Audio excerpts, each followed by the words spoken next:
Olá, querido aluno, seja muito bem-vindo a mais um vídeo do professor Russo sobre questões discursivas, redação em provas de concurso público, enfim, essas coisas que geralmente agoniam um candidato que vai fazer uma prova de concurso público e percebeu na prova de concurso público que tem um negócio chamado redação ou questão discursiva.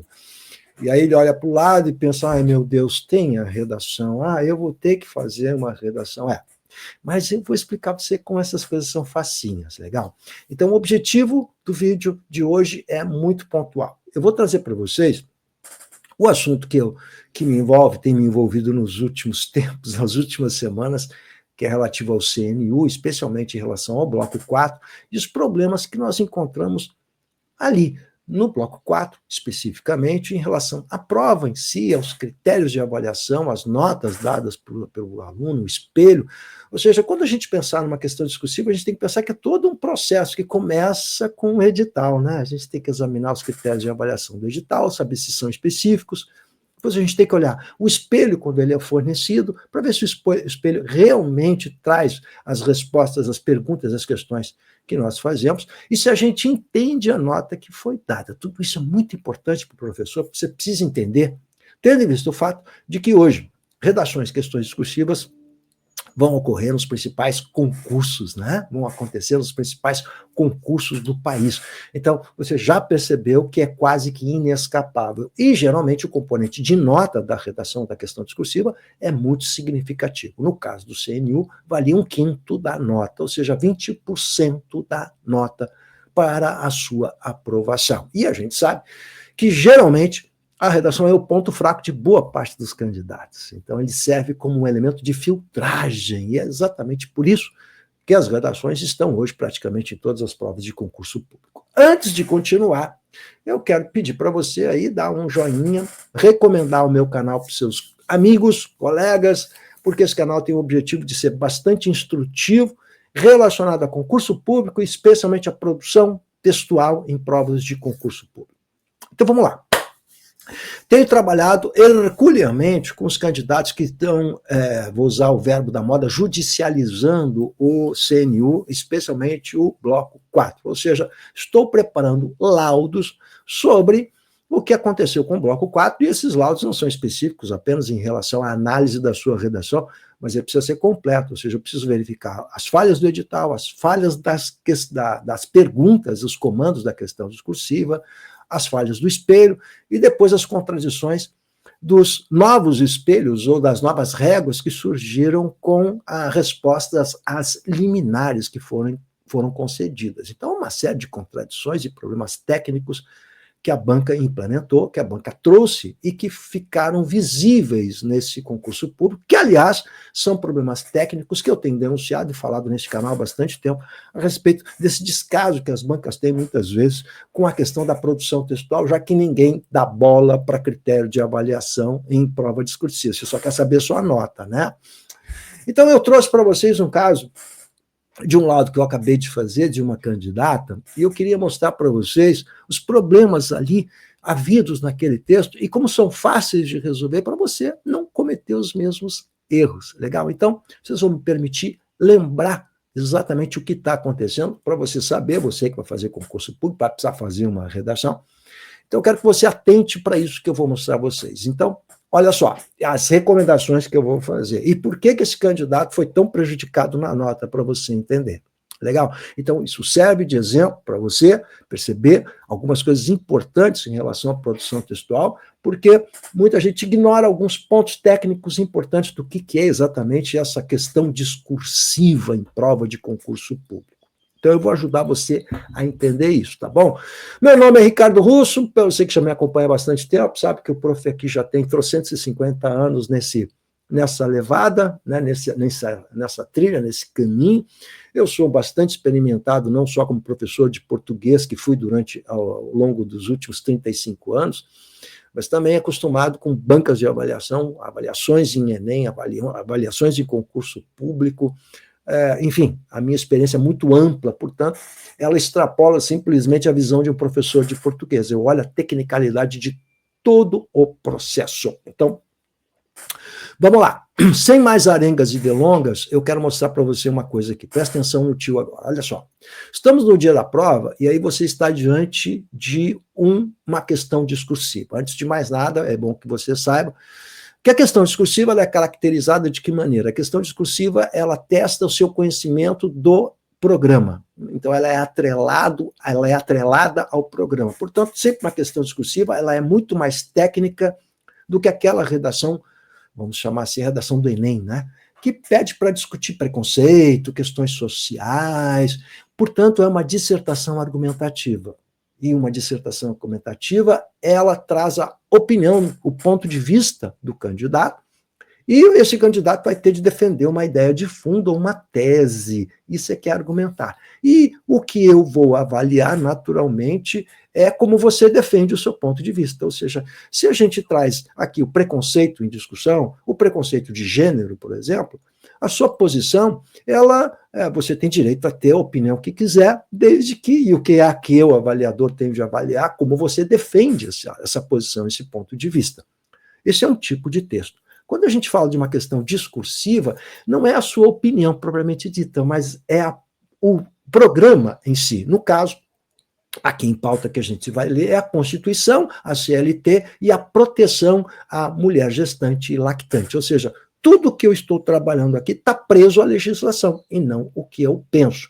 Se fosse uma dissertação argumentativa sobre a questão da insalubridade do trabalho e a proteção à lactante e gestante, a um recém-nascido, seria a minha posição em relação a isso. Ou seja, a legislação de fato protege a mulher ou que outras proteções a mulher pode ter? Olha que agora a pergunta ela é ampla, jogou para a vida, ou seja, agora eu tenho que aceitar toda a sua posição, o seu ponto de vista. O que eu tenho que julgar é como você defende esse ponto de vista. Então são duas coisas bem diferentes. Quando eu faço uma questão discursiva, portanto, você está dentro de uma caixinha, que é a questão legal, a legislação ou o conteúdo programático. No caso aqui, o conteúdo programático remete às leis trabalhistas. Então, eu estou limitado às leis trabalhistas e não ao que eu penso. Então, eu não estou soltinho, né? Eu não estou soltinho. Eu estou preso àquela caixinha que é a legislação. Não está pedindo para mim o que eu acho, né? O que eu penso a respeito disso. Não. O que é que a legislação traz em relação àquilo? E eu tenho que expor isso. Logo, é uma dissertação expositiva. E isso é o ponto de partida para você entender o que é uma questão discursiva, senão nós vamos jogar nossa conversa fora. Legal? Bom, primeiro passo é esse. Eu vou ter que expor o que a legislação trata em relação a isso. Vou interpretar a proposta. Então, vamos olhar a proposta aqui rapidamente, porque o objetivo não é ser redundante. Você tem a questão dissertativa, legal? E aí, considere o caso hipotético apresentado a seguir. Então, essa questão discursiva, ela vai trabalhar com o caso hipotético, como é muito comum. A gente chama isso de um estudo de caso. Legal? Aí vem o estudo de caso, e aí vem o comando que diz assim, nesse contexto, quer dizer, qual é o contexto do estudo de caso, aí vem os verbos que estarão no imperativo, porque eles vão determinar e direcionar aquilo que você vai ter que dissertar. Ó. Elabore um texto dissertativo contínuo, não te atrapalha, contínuo quer dizer começo, meio e fim, todo dissertativo ele é contínuo, portanto isso é uma redundância, de 35 a 40 linhas, então não venha me fazer 34, nem 33, nem 32, é de 35 a 40. Aquele candidato que é o competitivo vai fazer 38, 39, 40, e não menos do que isso. Isso é importante, legal. Em que, de modo fundamentado, sim, desenvolva os seguintes aspectos. Aí vem 5 aspectos. Bom, então vai lá. Você está no dia da prova. Como é que você vai planejar isso? E a primeira coisa que você precisa fazer é o planejamento do seu texto. É, isso mesmo, planejar. E geralmente você vai fazer, como muitos fizeram no CNU, que deixaram a redação para o final, não conseguiram nem fazer planejamento e nem fazer rascunho, fizeram imediato, como é o caso desta candidata que eu vou mostrar, provavelmente, porque a letra está horrorosa, então provavelmente fez o texto sem rascunho. Você jamais pode deixar, e aí vem o primeiro grande erro do candidato, é deixar a redação para o final, que é o que todo mundo faz, e eu vou brigar até o fim dos meus dias aqui, dizendo que essa não é a tática correta. A tática correta é colocar a redação entre as primeiras coisas que você vai fazer. Ouça isso, escreva 20 vezes no seu caderninho, começar pela redação. Eita, aí não tem jeito. Galera, deixa para o final. Fugindo da redação como se ela fosse um horror. Muito bem. Aí vem 5 itens. Legal? Esses 5 itens vão ter que ser satisfeitos. Para você ser didático com o nosso avaliador, e você tem que pensar que você está escrevendo para esse avaliador, que é um ser humano, que vai corrigir 100 redações por dia, que vai corrigir isso aqui em 5 minutos, tá bom? Isso tudo, por isso uma letrinha bem feita. Você precisa facilitar a vida dessa pobre vítima que está ganhando uma merreca para fazer isso, e você não vai imaginar que o cidadão que está corrigindo esse seu texto é um cara com um currículo Lattes fantástico e maravilhoso. Se fosse, ele não ia estar corrigindo esse texto. Legal, ganhando essa merreca. Então, meu querido, você tem que ser didático, tá bom? Bem didático e objetivo. Não tenta, atenção, advogados, porque essa galera aqui é do direito, né? A galera que fez esse texto aqui é do direito, né? Aí a galera quer mostrar erudição. Não me venha mostrar erudição, gente. Aqui é objetividade, tá bom? Então vá direto ao ponto, sem retórica, beleza? Então, atenção, pessoal da OAB, sem retórica, legal? 5 pontos. O que muitos candidatos fizeram foi o seguinte, aprenderam a fazer desse jeito, fizeram aquela introdução que busca apreender e citar todos os elementos, esses 5 elementos citados aqui, né? 5 comandos, eu vou chamar dessa maneira, legal? Ora, gastou provavelmente 5, 6, 7, 8 linhas de maneira inútil. Legal? Por quê? Porque, geralmente, numa discursiva, o primeiro item já é um componente genérico que depois vai especificando. Vamos ver. Ó, o que é uma atividade insalubre e o que a caracteriza. Então, o conceito da atividade insalubre. Percebe que qual é o assunto a ser discutido aqui? A questão da insalubridade, especificamente em mulheres no estado gestante ou lactantes. Legal? Então, o primeiro já é genérico. Eu posso já começar, portanto, falando sobre esse conceito, sobre essa caracterização, para não perder linhas, porque você só tem 40 linhas para discorrer tudo isso aqui, meu querido. Então, você não pode, você tem que poupar linhas. Legal? Então, portanto, quem fez aquela introdução enorme, né, que é comum nas redações das dissertações argumentativas, perdeu tempo. Por quê? Porque aqui não havia essa necessidade. Você não está fazendo uma dissertação argumentativa de um assunto genérico, você está respondendo a uma questão técnica que tem de ter uma introdução, mas o primeiro item, o primeiro comando, geralmente, das questões discursivas é conceitual e é genérico. Portanto, você já tem a introdução pronta aqui. E o bacana, o que é? É você seguir esse roteirinho para quê? Então, o segundo item, argumentação consistente sobre se há proteção adequada. Terceiro, a empregabilidade das mulheres. Quarto, a proteção da gestante lactante. Você viu que tudo está em torno do mesmo assunto, que é a proteção da mulher gestante lactante. E, por último, a correlação entre a proteção da gestante, a lactante, e a igualdade de todos diante da Constituição Federal. Você vê que está tudo amarrado na Constituição Federal aí. Beleza? Claro que nas análises e nos laudos que eu estou fazendo, eu vou examinar as ambiguidades da proposta, os problemas técnicos que essa proposta também nos coloca. Não é o meu objetivo discutir isso nesse vídeo aqui, só vou comentar rapidinho, porque eu não posso perder a oportunidade, né? Que o segundo item fala em argumentação e ainda coloca o adjetivo consistente. Ora, uma questão discursiva não se argumenta, a gente expõe. Então há um erro, uma imprecisão técnica, porque quando você fala em argumentação, você solta o candidato para ele dizer o que ele pensa. E aí, o que é uma argumentação consistente? É algo subjetivo. Portanto, a argumentação é ponto de vista, opinião. O que eu penso a respeito da proteção das mulheres? Aí é o que eu penso, e não o que a legislação pensa. Mas a resposta que eles queriam estava na legislação. Então, há um erro técnico aqui, e é isso que eu estou apontando nos meus laudos. Então, esse é o trabalho que eu faço. Não é unicamente olhar a sua redação, mas examinar tecnicamente como foi formulada a questão. Não esquece que toda questão ela está e depende da linguagem. E essa é a minha especialidade, trabalhar a linguagem. Legal? Não sou advogado, nem preciso ser. A linguagem, ela está em tudo. Inclusive, não haveria um operador de direito sem a linguagem. Todo mundo é servil à linguagem. Sem ela, não existe a sociedade civilizada na qual vivemos, né, meus queridos? Muito bem. Então, vai lá, se eu tenho essa organização aqui, eu posso imaginar que essa correlação aqui, da gestante, da lactante, a igualdade diante da Constituição, tem perfeitamente bem a carinha de uma conclusão. Então, você tem a estrutura pré-pronta aqui. Legal? Fiz o roteirinho, então eu vou seguir cada roteirinho, cada um desses 5 itens aqui, eu vou fazer um parágrafo. Pronto. Gente, resolveu o problema, você foi didático, ou seja, o avaliador vai procurar no primeiro parágrafo o primeiro item, o segundo, você facilita a vida dessa criatura que vai ganhar uma merreca para corrigir o seu texto. Agora vamos para a correção agora da redação, beleza? Você está pronto aí? Então vejamos essa redação aqui desse candidato para a gente entender perfeitamente bem, vou ver aqui, né? A gente entender perfeitamente bem o que é que está acontecendo. Então, vamos lá. Olha só.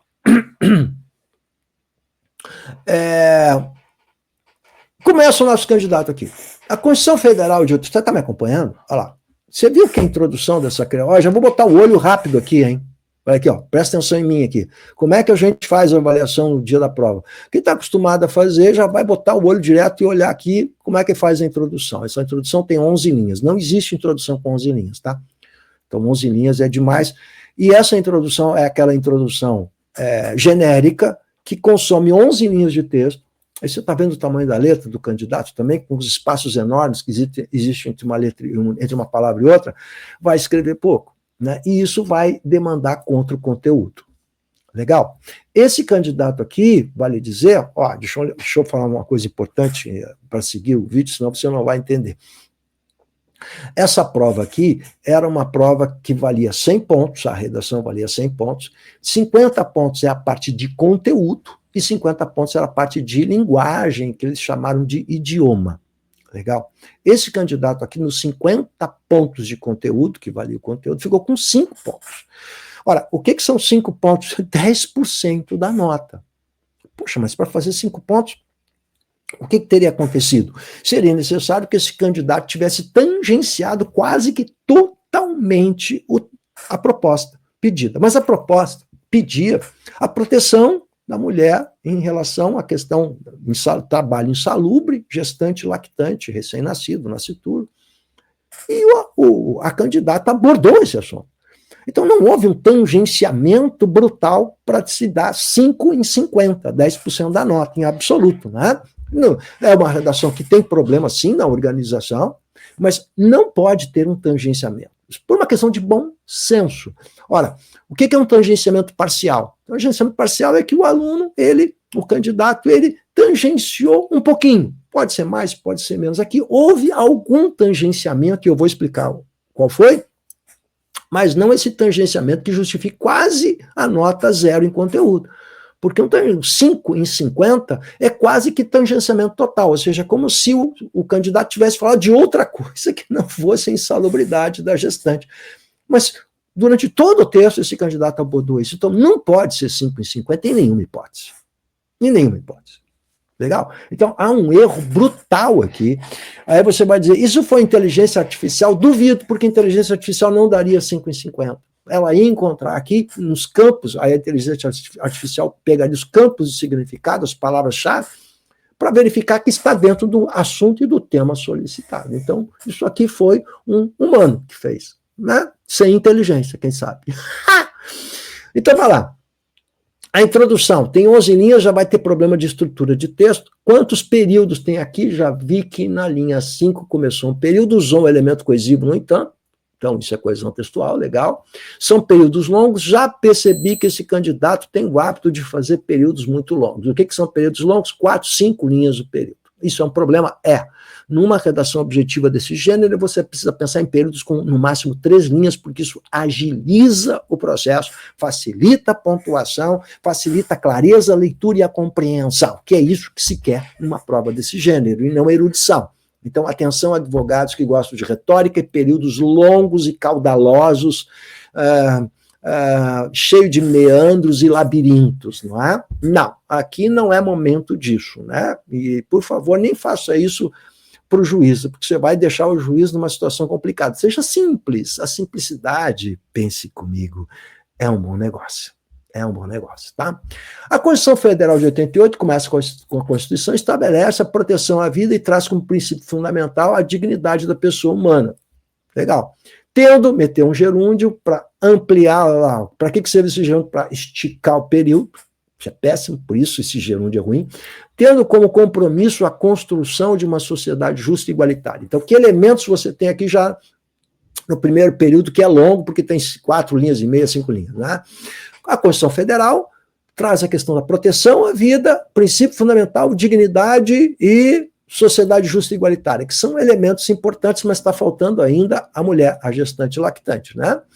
No entanto, para a concretização desses desígnios é necessária proteção específica de algumas categorias que apresentam vulnerabilidade. Então, proteção a categorias vulneráveis, quer sejam momentâneas ou permanentes, sendo que tais proteções não ocasionam desvio de princípio de igualdade, e sim concretizam uma igualdade material. Então, agora está falando em igualdade, proteção, vulnerabilidade, mas não falou em gestante, lactante, proteção, mulher, que são assuntos extremamente importantes. Então, há um tangenciamento aqui, inicial, porque a introdução não traz o assunto central, né? Traz um assunto periférico. Isto seria, classicamente, sim, um tangenciamento que nós vamos chamar de parcial e não total. Vamos para o segundo parágrafo? A Carta Constitucional, apesar de estabelecer proteções específicas para a maternidade, encontram-se enfraquecidas ante a reforma trabalhista de 2019. Agora, o candidato vai entrar na reforma de 2019, pois se antes havia proteções específicas para as gestantes em relação a trabalhos em locais insalubres, agora entrou gestante, trabalho, insalubre, são os componentes da proposta. Então, já temos o tema aqui. Legal? Atualmente, com o poder dos acordos e convenções coletivas, essa garantia está fragilizada, pois de forma absurda é possível que uma gestante trabalhe com agentes nocivos à sua saúde do nascituro. Então, o que o candidato está fazendo aqui? Misturando alhos com bugalhos, mas trouxe a questão constitucional, traz a gestante lactante, então já está trabalhando o assunto, não pode ser 50-50, legal? E confronta com esse problema que houve lá do STF, que vai julgar esse ato de inconstitucionalidade. Ok, mas está dentro do assunto. Legal? E fala de proteção, e mais do que isso, ainda dá a posição, né? Porque, observa aqui, a garantia fragilizada, pois de forma absurda, olha esse absurdo, que é um adjetivo, né? Atenção, advogados que trabalham as narrativas valoradas, que está valorando aqui, né? Porque está emitindo posição, ponto de vista. Isso já é argumentação, hein? Quando a gente traz uma posição própria por meio de um adjetivo, isso já está argumentando, né? É possível que eu pareça que uma gestante trabalhe, etc, etc. Então, já há uma posição aqui em relação à gestante, está dentro do assunto. Houve um tangenciamento, um pequeno tangenciamento, mas não um tangenciamento que não falasse do assunto central. Ou seja, se essa candidata falasse em igualdade, se abordasse apenas e exclusivamente a questão das pessoas fragilizadas que precisam de proteção, falar da questão da Carta Constitucional e da proteção dos direitos trabalhistas, se fosse só isso, e não abordasse a gestante, lactante, a questão insalubre, aí seria um tangenciamento.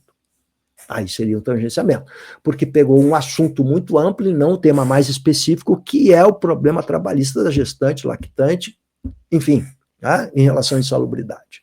Tá bem? Então, está caracterizado que o nosso candidato está dentro, sim, do tema e do assunto. Legal? Então, está entendendo qual é o raciocínio aqui? Muito bem.